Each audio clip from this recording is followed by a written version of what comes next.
So we finally have our first Disney Plus show of the MCU, and the first thing to ever come out of Marvel's Phase 4, Wandavision. I was hearing some actually pretty great things about this show, and what I think about it, well, let's talk about it. And of course, spoilers for this entire series, you've been warned. Alright, let's go.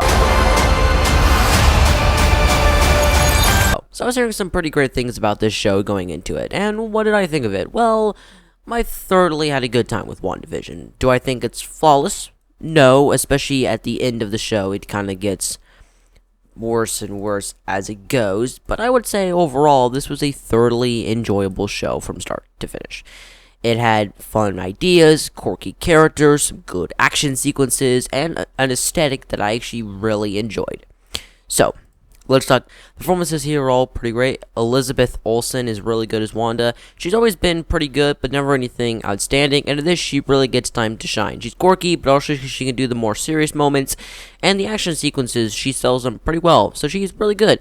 And the big surprise for me is Paul Bettany as Vision. He's been okay in the past 3 films we really get to see his character come to his own, and him and Elizabeth Olsen have really great chemistry. This is the first time I actually bought their relationship, and not just in the more sitcom-y, silly moments, but in the more serious moments and the arguments. It didn't feel forced, it actually felt organic, which I liked. The rest of the casting is really good. It's cool to see some other characters like Detective Wu from Ant-Man and the Wasp back in this film, and did a really good job. Monica Rambeau from the child that was in Captain Marvel.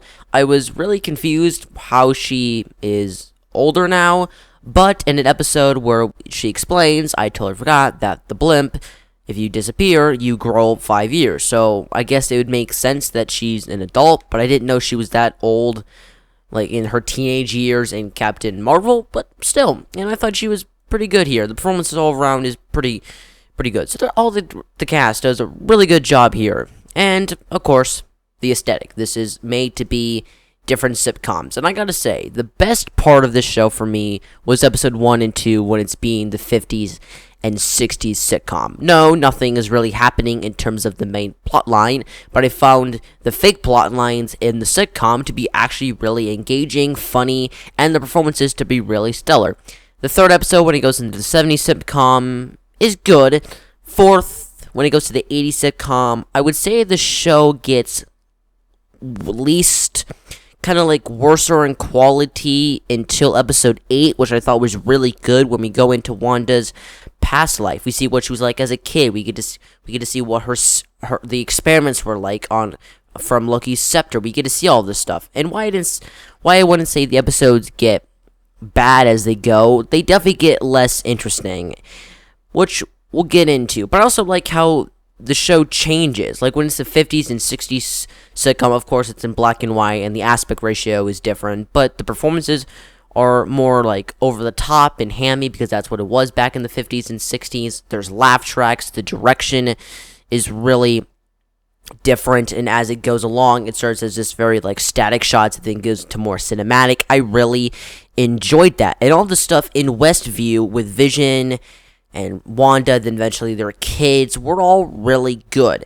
Whenever it leaves Westville and it goes with the more like FBI stuff, it becomes less engaging.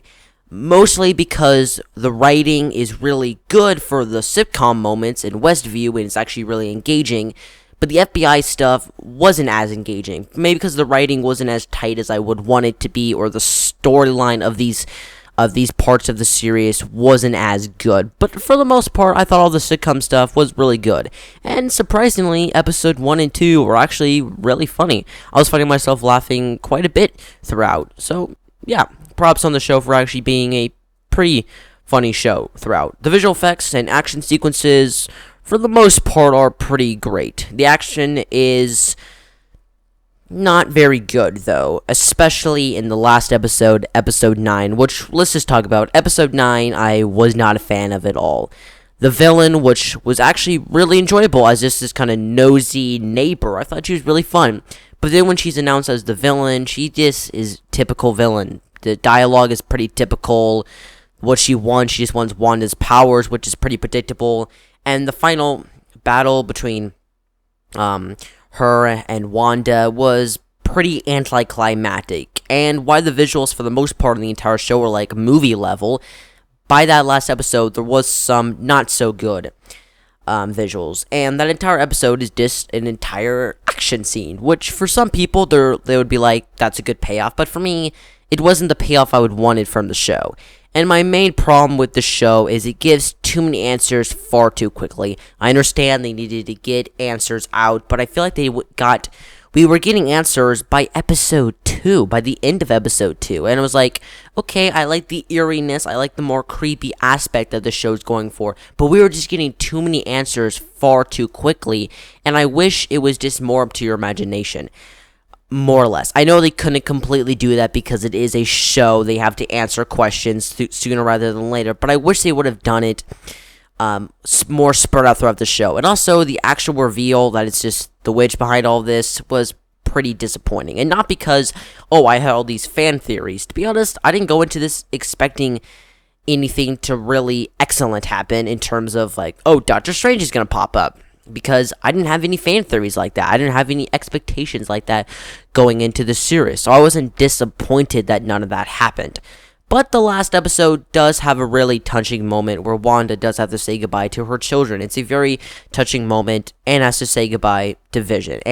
But what I loved by it is she said goodbye to Vision like probably twice now. And this character's been through so much. And by the end of the show, she's basically back to where she started from the beginning of the show. But it's just so nice to see throughout mostly all the show her actually happy. Because we've never seen this character actually this happy and this like quirky and this fun. But the last episode, by the end of the last episode, when she says goodbye to Vision, I actually found myself being like, wow, this is really sweet. I wasn't like crying or anything, but it was like, wow, this is actually a really sweet moment. Because you've been with these characters, not just for 9 episodes, but 3 films prior to this. You know what these characters, you know what Vision means to Wanda, so you understand what she's going through. And that entire last like maybe 5 minutes when we pan into this photo of her and her family, that's all she wanted. She just wanted a family with Vision, to have kids. This is exactly what she wanted, and she got it. She got it in this world, but it was basically destroying people. It was like she took away their lives and not really knowing what she was doing, and I like that aspect. I just wish the final episode was a lot better. And also, White Vision is in the show last episode, and we don't know what happens to him afterwards. You know, the fake Vision gives him his memory back, and then we don't see him again. Is he gonna pop up in Doctor Strange in the Multitude of Madness? Because, to be honest, I don't know how this ties in to Doctor Strange and the Multitude of Madness. It's kind of weird. I don't know how they're going to tie this in. But I bet they could figure it out. Overall, the show was really good. I thought the first 2 episodes were really fun. The last episode, not that good. But there was actually some other good episodes, like when we learned more about her past. And some other fun episodes, like when she's pregnant. That was a pretty fun episode. And that her kids have powers. But one thing I want to say, it makes sense why her kids have powers. It makes sense. But why does Monica Rambeau have powers? Is it just because she's in Westview? I don't really know. Because the MCU kind of avoided that trap of characters that don't need powers or shouldn't have powers having powers. And I thought the MCU would avoid that trap. But I'm hoping they're not going into that trap because that's such a stupid cliche. Overall, WandaVision was an extremely fun show with some really good performances, some really good sequences of episodes, especially episode 1, 2, and episode 8, and some really fun characters. And yes, Quicksilver from X-Men Days of Future Past is in the show, but he's not Quicksilver from X-Men Days of Future Past. He's a completely different character, which I feel like people were a bit disappointed by. You know what? I didn't mind it that much. I enjoyed his presence in the show. Overall, I'll give WandaVision a B. I thought it was an extremely fun show with some good characters, some really sweet moments. Just I wish the answers were more spread out in the show, and I wish that last episode was a lot stronger than it was. Those are my thoughts on WandaVision. What do you think of this? I'll let you know your thoughts down in the comment section below. And what do you guys think of how Phase 4 is going to go? And how do you guys think this show will tie in to Doctor Strange and the Multitude of Madness? I'll let you know all your thoughts.